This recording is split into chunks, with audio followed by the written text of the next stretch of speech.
Hey there everyone, Akshita here, back again with yet another exciting video. And in this video guys, we are going to learn how to find sum of digits in a given number. So what's the problem is there guys, that in this a user will provide an input which will be number, like it is there 1 2 3 4 5, and what we have to return is that we have to sum all the individual digits and provide it as an output. So what it is saying that, like, if 1 2 3 4 5 is a number, then we have to add them all, like 1 plus 2 is 3, 3 plus 3 is 6, 6 plus 4 10, and 10 plus 5 15. So just we have to keep on adding on them and just print the final output, that what will be the total sum of all the digits. Let's check out one example. Like there is 4561 and its sum will be 16. So one thing is there in the catch, that the number can be of any digit. It can be either 4-digit number, 5-digit number, 6-digit number. So what we have to do, we have to find the sum of all these digits. So before moving on towards the solution, I'd like to tell you some of the concepts that might be familiar to some of you and might not be to all of you. So to get all of you to one pace, here are some of the concepts to solve this problem. First is the division operator. It's very common if you are from any other programming language. It's an operator which you have seen, but in Python it's a bit different. How it is?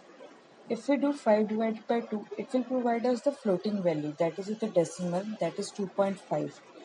Let's see this in our prompt, as we are using this. Okay, so if we say 5 divided by 2, it's gives us 2.5. Let's try for some another example. If say 6 divided by 2, see, it's showing 3.0. What it means, that it's in a float value. Okay, decimal. So let's see another. Like now in Python, this is a new operator which is float division. What it is, that two slashes you have to provide. Okay, and it gives the float value of question. How it is, like 5, 2 slashes by 2 gives us 2. Let's check this also out. Over here, if I say 5 divided by 2. Okay, so it gives the quotient value, that when we are dividing, what comes in the quotient, that value it provides us. If I say 7 by 2, see, 2, like 2 is a 6, yeah. So in this manner, this flow division comes up. If many of you might be confused that what exactly is the flow division, so for them, I want to say that over here, if we have a number, suppose 2.5, okay, then the value which comes on the right hand side, that is which is the greater, and one will become over its left hand side. Okay, the one which is in the left hand side, floor means below, down, it will be less than that particular point number, so it will be 2, that is it provides this integer number. Okay, and if we say that greater value, then it's called ceiling, then it will be 3. Okay, now you might got the point. Yeah, so now the new operator that I want to introduce to you all is Modulus Operator. It is what it just provides us the remainder. Like if I say 5% and the sign is percentage sign. Okay, 5% 2 is 1. Let's check this also. At 5% 2, 1. If I say 9% 4, see 1. Let's try some another one. Oh, let's do, so let's do for 7. Okay, it's providing us all the remainders. So now using these concepts, we are going to look forward our today's problem, that is we have to find the sum of all the digits in a given number. Now as it's the addition guys, I request you to please give it a pause over here and try to think out of your solution, that how you can find the solution of it, or what should be the catch. For a hint, I would say something related to division and this modulus operator. All these are going to work in this problem. So I hope you guys have paused it and think out some of the answer at least on pen and paper.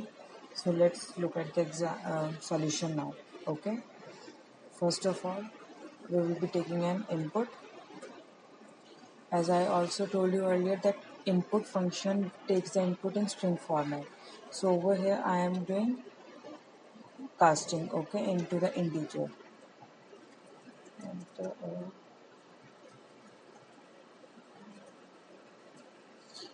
as I have to calculate sum, so I will create a variable.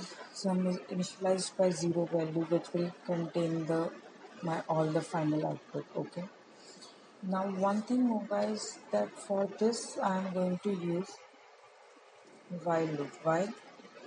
Many might you be occurred by the question that why can't we use for loop? Because in for loop we must be uh, already know that what is the value of the iterators, means how many times that loop will iterated.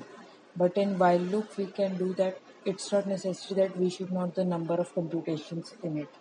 That's why, as I told you in during the examples in PPT, that in it the number can be of any digit. Either it can be 4 digit, 5 digit, 6 digit.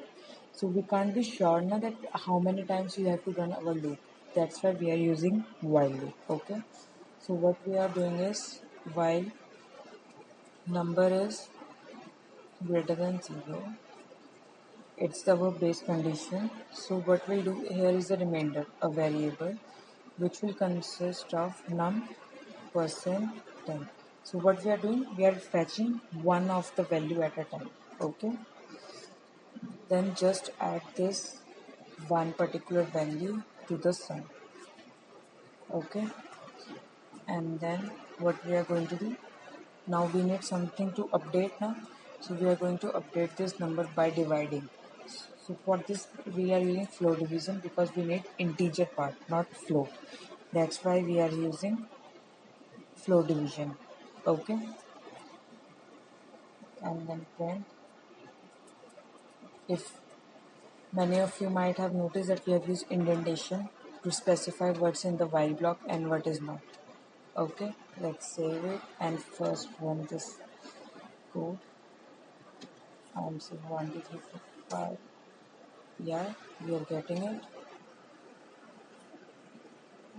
Uh, what should try something 4961 is 20. Okay. 4561 it was. Let's try that one also. 4561 16. So yeah, we are getting exact answer. So let's take a quick recap. First of all, we are taking a number, then initializing a variable in which we store all the sum with 0. Why 0? Because anything added to 0 is that same number. Yeah. Then we are going with the base condition that number should be greater than 0. Then we are finding a remainder. What remainder is doing? It's giving me each value. Like over here, if I will show you what this remainder is giving, if I do print remainder, okay, then I will also show how this number is getting updated. See, each time in each loop we are getting 111 digit.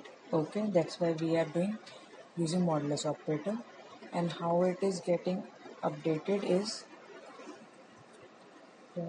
now. Okay, and over here when you will see that how it is going on, let me run it again. And I think so many of you must have understood the essence of this program and can go with me. Yeah. See, each time we are just keep on updating the number so that at the last when we do remainder we get this last values. Yeah. So I hope you like this video and keep on subscribing our channel and keep waiting for the next videos. Till then, have a nice day. Bye bye.